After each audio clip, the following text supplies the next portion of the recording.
All right, there we go. All right, so let me make a list real quick. So this is going to be things is a blank list, and then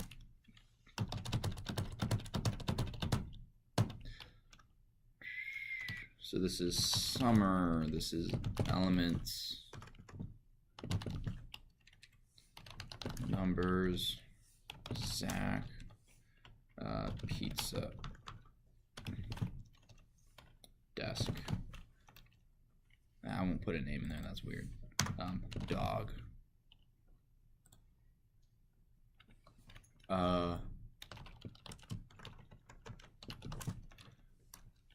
Computer and basket. All right, so let me bring up that PowerPoint on my screen. Well, yeah, I'll do this. Oh, you guys can see that, right? Yeah. There we go. That's at least a little better. You can at least watch it on the video if you guys watch it. So if I want to add, I would do things dot append. Blake, what do I want to append? You want to append whatever you want to add. Well, what do I want to add? Give me something. Hello. So now things, hello is put at the very end of the list. Let's say I want to find, where is desk in this? So I would do things.index 5. Now again, that's very, very useful if you have two lists that correspond with each other. When this was kind of what you were supposed to do with the one way you could have done it was with the rainfall. You have a list of months, January, February, March. You have a list of rainfall. So the minimum of the rainfall, if it's index 0, that would mean which month had the least amount of rain. January. Oh, I did that problem. Yeah. You had a lot of if statements. I did. Like a lot. Did I? Yeah. But it worked. It did work. So It's just, well, you missed it. You missed one step. You forgot You grade this. this morning. Okay, that's why you remember this. Hey, this deck Yeah. of cards thing wasn't up like 40 minutes ago. I know. I just put it up. I put it up during right before I went to lunch. So like right about 40 minutes ago. So then insert. I want to do things.insert. Let's say I want to insert it at 5, index 5, and what am I inserting, Enoch? Table. So now if I go things, 0, 1, 2, 3, 4, 5. Right, so it got put right there. And it just shifts everything over 1. Sort things dot sort. This is the one that's always there you go. Alphabetical? It is alphabetical, yeah. That's not that confusing. What I always tend to do with coding is instead of doing things.sort, I tend to do sorted or things sort equals things.sort. Because just in case I need this original string in the original order the way it was, if you do it this way, it permanently rewrites the order of things. Whereas this, I still have things and things sorted. Oh. Well, never mind. Guess you don't. Why is that not showing up? New update. Print things sorted. None. All right, I screwed something up. Don't do it that way then.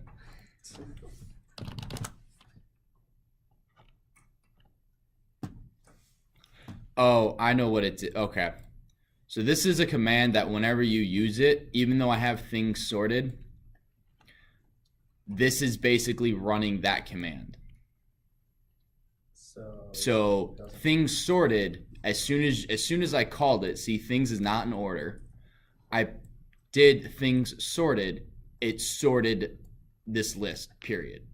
Oh. Oh, it's not saved as a variable, it's saved as a command. So should you do things sorted equals print? Things sorted? Let's try that. I still think this is gonna sort it. Yeah, no. So that's a command. So you can't, once you use sort, there's no going back. So what you, oh, Maddie? So what would you, so like instead of doing that, would you set things sorted equal to things and then do the sorting after to things sorted after you set equal to the rest of them? That's the thing, that's the thought that came to my head, but do you remember what happens when we do sorted things equals things?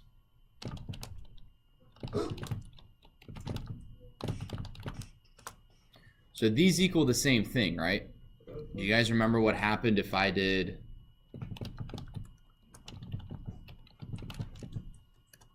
so now we go sorted things. Now this is in order. And if I do things, it's still in order. Wait. Yeah, you can't escape. It's like dash. Well, yes and no. There's two ways you can copy a list and to truly copy it. What I did here is I basically made one list with two references to it. I had things equals list and then I had sorted things equals list. They were both referencing the exact same list as opposed to a copy of it. Do you guys remember how to make a copy of a list and not just a reference? Print. Hide. Bradley, was your hand up right there or no? No? And it's a splicing. So let me go back and I will do things and then sort of things is things.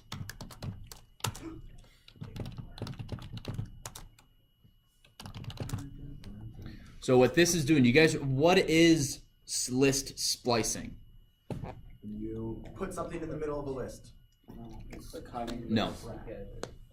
No, it's like cutting. It's- take parts of it out. Exactly, it's taking bits and pieces of it out. So if I want the first three elements, I would go things, bracket, colon, now Smiley face. 2 or 3. If I want the first 3 items. Weird cat Three, face. right? It's minus Who said 2? one. Yes. What happened? So it's the first 3 elements. Good job. If I want, what will this give me if I have 3 colon? 3 to the long. Yep, so 0, 1, 2, 3 to the end. So if I don't have a beginning, if I don't have something before the colon, it starts at the beginning. And if I don't have anything after the colon, it goes to the end. So when I did this up here, it copied from the beginning because there's nothing in front of the colon, and it went to the end because there's nothing after the colon, and it actually copied it as opposed to making a reference. So that's one way you can get around the making a reference to another list. Instead of having 2 references to one list, you can actually truly copy it. So now what we do, so sorted things is still not sorted. So sort, oh no, it's sorted things dot sort.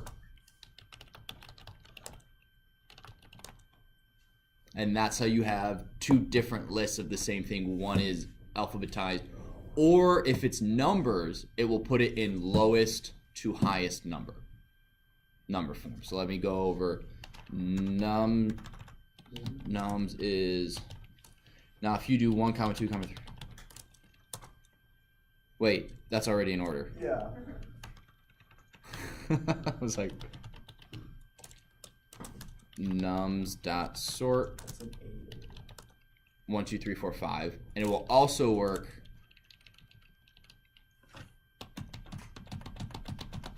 It will just be a string instead of a float, right? Nums dot sort.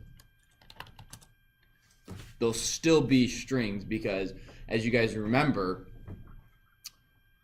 everything you type in on your keyboard has a letter value or a number value associated to each and every key. O. What's the value for O? W is not no. In the 70s, I think. 70? 70s. What?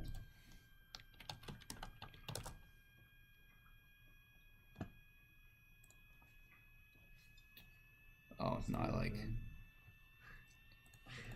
What? Nothing. So what am I looking for? O. Lowercase or uppercase? Lowercase. I think 111. What? Uppercase is 79. Lowercase is 111. Alright, now I know. I don't know. So you'll actually need that for when you're building a video game. So you can't just type in the letter W. When they hit the letter W, You have to type in, what, like a million or something? 90. no, it would be, you can do W, but ASCII. Oh wait, no, I'm thinking about another coding. I'm thinking about You just know too much. Flash. No, you can use W, but that you guys just need to know that everything on your keyboard has a number value associated with it that then gets broken down into binary, and that's how your computer reads what an exclamation point is. Does that make sense? You're like, yeah, whatever. What is this one? I think this one's going to be easier to read. I should have just done this in the first place. Nope, that's not it.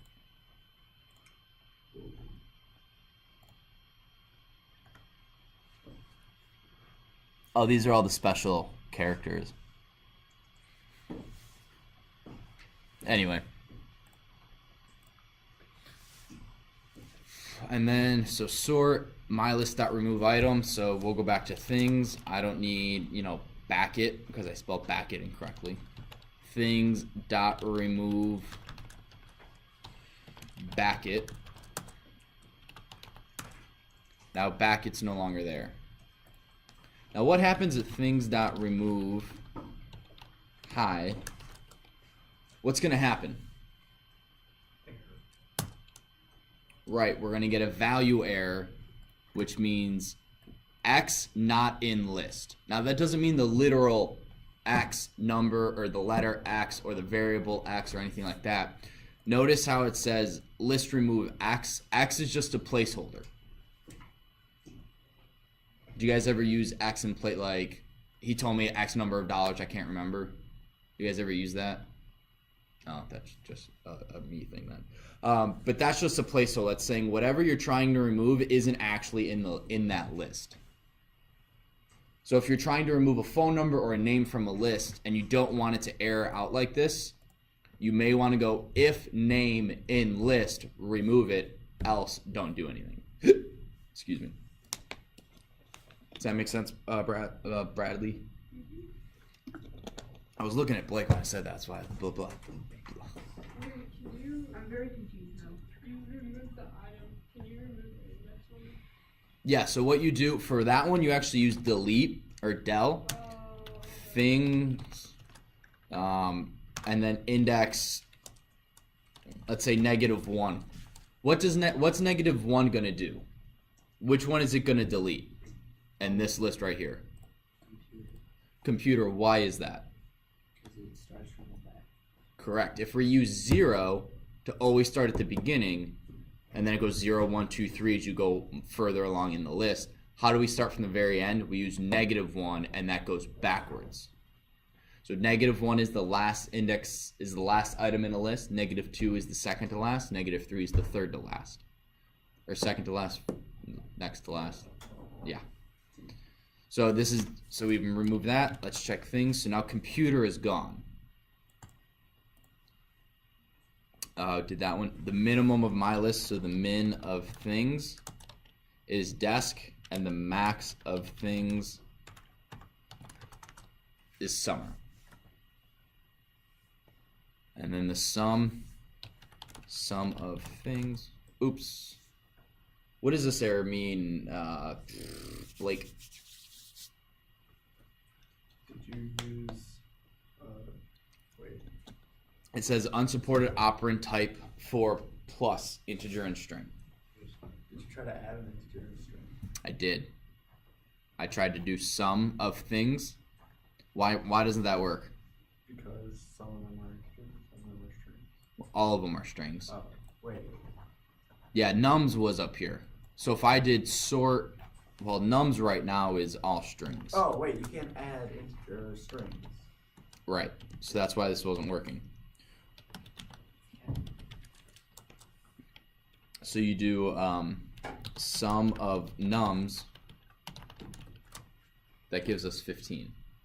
So if you have a list of just numbers, instead of going through for x in range, length of list, total plus equal, instead of doing that, you can just do sum of the list and you'll be all set.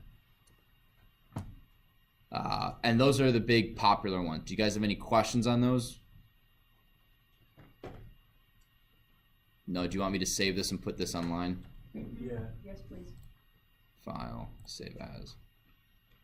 This will do in class list review.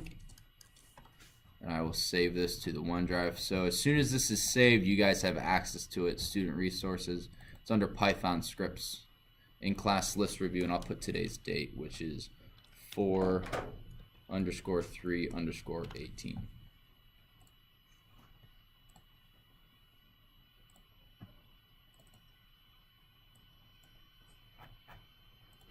You guys all set? No. Yes. No? All right, Bradley, what's your question? Do you have a question? Oh. You just said you weren't set. What is this? Yeah, the challenge problem for the deck of cards, you guys have a few days to work on it. Part of tomorrow, again, we have one more big thing that we're going to learn before we start building our video game, and I want to give you guys plenty of time to work on the video game and understand how it's working. So I'm going to give you guys, I think, 3 weeks, the last 3 weeks of the semester is just for your final. So that gives us 5 weeks to work to continue finishing up lists, and then string manipulation, and then building the video game together in class. Building the video game together in class takes about 2 weeks. So that gives us 2.5 weeks for lists and string manipulation. So I think we'll finish up lists this week. We'll do string manipulation next week, and we will have a test on everything so far, but focusing on lists and string manipulation 2 weeks from Friday. And then we'll go through our video game. I'll give you guys a quiz on that, just so you guys, the things that'll be on the quiz are what you'll need to be able to do in order to make your video game.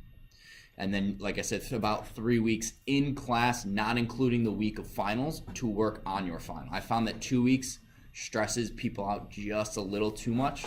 And if they have an idea, it doesn't allow students the creativity and the time to work on that. So 3 weeks I found is actually a pretty good number. And you guys come in and you build your video games. I'll walk around and help with logic errors or what does this error mean, but it's your game and your code, and you got to own it. If you have a mistake, you got to Google it. Stuff like that. Questions? No? Want me to go over anything else? So we don't have homework? No, we do. You do. It's the card thing? It's the card thing. But it's not due tomorrow. It's not due tomorrow. It's due Friday. Are we gonna work on that in class?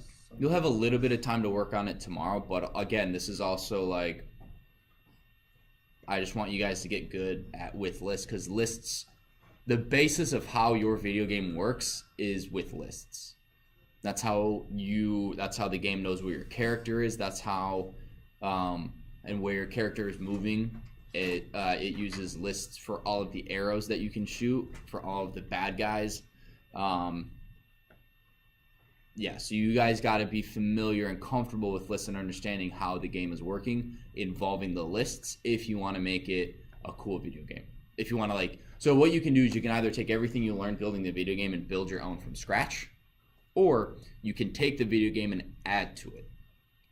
So if you want to add multiplayer, a boss, different levels, and different strength enemies, That would be 4 new things, and that would be that's a good goal.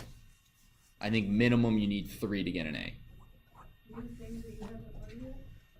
No things to do. Like, so if we go through and you know all the code to do a one player game, you should know how to make a 2-person game. A 2-person game, as in one person has WASD and one person has like the arrow key. Yeah. If you copy a code from online and you don't find out about it. That's gonna be hard to do, to copy code from the internet and not know that you're copying Especially code from the now. internet. So what if you don't know? What if I don't know? Yeah. I'll know. Oh, How? he's read all the code. That's I know every single Python code on the internet. He doesn't memorize. No, just because I asked. On IT, every time you open your service, you can just go on it and watch what you're doing. No, I will. So part of your grade is is a presentation. So during our final, guys, during the time we're supposed to be doing our final. So during finals week, 5th hour, you're in here from like 8 to 9:30. You guys present your game and you play it in front of the class. So Can you What have if it's someone like- else come up and join you? For the if it's a 2-player game, yep, you can have another person come up and play. What I'm also gonna do is I'm going to give you guys a USB key when we start building this game. I'm gonna give you guys a USB key. I think it's 8 gigs. Out of those. On that, you store everything. Your code. What if you lose it? Because I Do a back. So save to your computer and your USB drive. The reason why I'm giving you the USB drive is I've tried having this put on Profit or on the O drive. You guys know what that is, right? No. The Open Drive. What? Oh, OneDrive. No, O drive. It's where you type in that number in your file explorer, and you guys have downloaded stuff from there. It's the server everyone can save to. Okay. Again, this may be my other class that I'm talking about because they use it a lot. But instead of doing that, I found that means I can only grade here, and I want to be able to grade at home during finals. So putting it on the USB, when you're done, you give me the USB key with your name on it. I plug that in my computer, and I can run everything off Can of we it. have the USB back? I mean, you'd have to pick it up at some point after. But we can keep it. I'll keep it in my desk But can we keep it? Like, can we bring it home and everything? when I'm done grading, yes.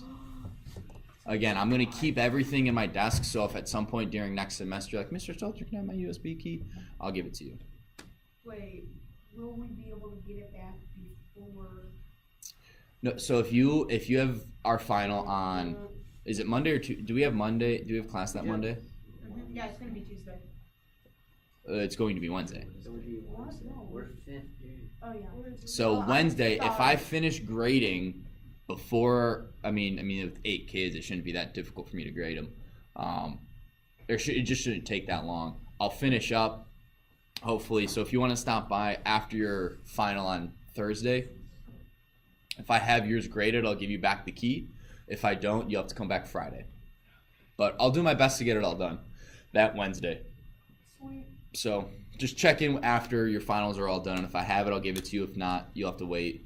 If you want to come by during the summer or come by Friday or something like that. Where you are on so.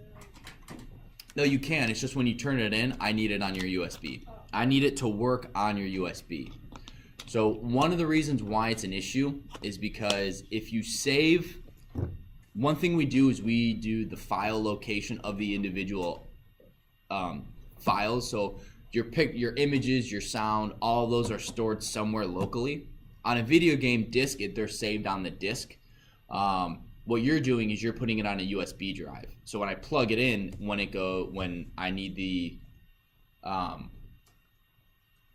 sound effect of your character getting hit, it takes it from the USB and not my computer. So if you have the wrong file location, the code will crash, which is bad. So what I would recommend is save everything so when we start the very beginning of the game, when we're building it in class is when I'm going to give you these USB keys. Save everything to your USB drive and then back that up to your computer. So don't save to your computer and then when you turn everything in, copy and paste everything to your USB drive and give me the USB key, because those file locations are going to be for your computer and it will crash and it won't work. So save everything to your USB key, all the images, and I'm going to walk you through this when we do it. and then when you're done for that day, copy everything over to your backup and just replace the files or whatever. Again, I'm gonna go through that when it's closer. Enoch, did you have a question? Yeah. So for the get, do you have to draw your own characters, or? You do not need to draw anything yourself. You can just get things from the internet. And I believe if you save them as a PNG, it gets rid of the background for you.